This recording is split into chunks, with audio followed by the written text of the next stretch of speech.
স্তূপের ওপর এবার উঠতে চলেছে পাকিস্তানের সবুজ পতাকা। যে পাকিস্তানকে ইসরায়েল পরম শত্রু মনে করে, সেই পাকিস্তানের পারমাণবিক শক্তিধর সেনাবাহিনী এখন প্রবেশ করতে চলেছে তাদের দুর্গে।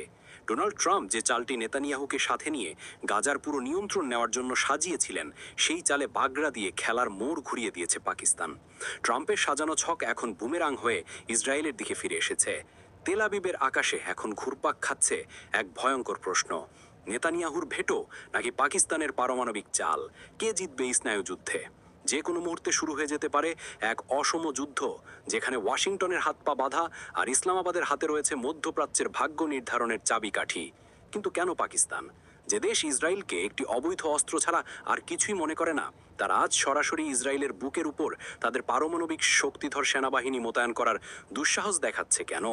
এর পেছনে কি লুকিয়ে আছে মুসলিম বিশ্বের একমাত্র পারমাণবিক শক্তি হিসেবে তাদের সেই ভয়ঙ্কর শপথ, যা নেতৃবৃন্দের রাতের ঘুম কেড়ে নিয়েছে?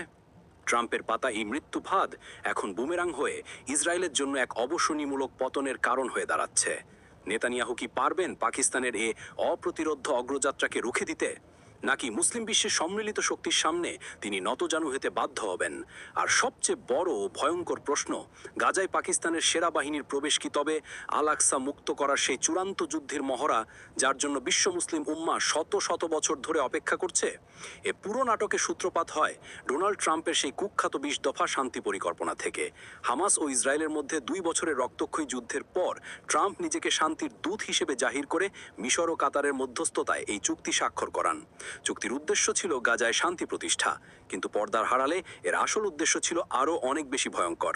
ওয়াশিংটন ভিত্তিক থিঙ্ক ট্যাঙ্ক দ্য আটলান্টিক কাউন্সিলের এক ফাঁস হওয়া অভ্যন্তরীণ মেমো অনুযায়ী, ট্রাম্পের এই ২০ দফা পরিকল্পনা আসলে ছিল একটি সুচতুর কৌশলগত ফাঁদ, যার মূল লক্ষ্য ছিল হামাসকে সম্পূর্ণ নিরস্ত্র করা এবং গাজার নিরাপত্তা ব্যবস্থার পুরনো নিয়ন্ত্রণ ইসরায়েলের হাতে তুলে দেওয়া।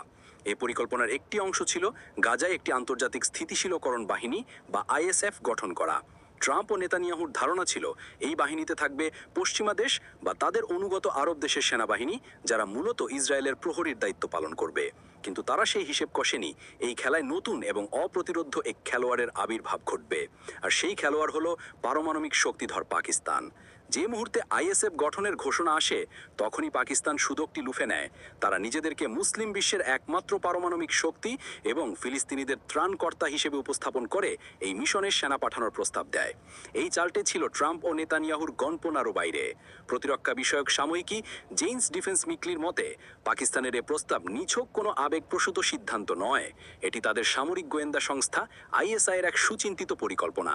তারা গাজায় প্রবেশের মাধ্যমে শুধু ফিলিস্তিনিদের প্রতি সমর্থন দেখাচ্ছে না, বরং ইসরায়েলের গোয়েন্দা ও সামরিক সক্ষমতা সম্পর্কে মাঠ পর্যায়ে অমূল্য তথ্য সংগ্রহের এক অভূতপূর্ব সুযোগ তৈরি করছে।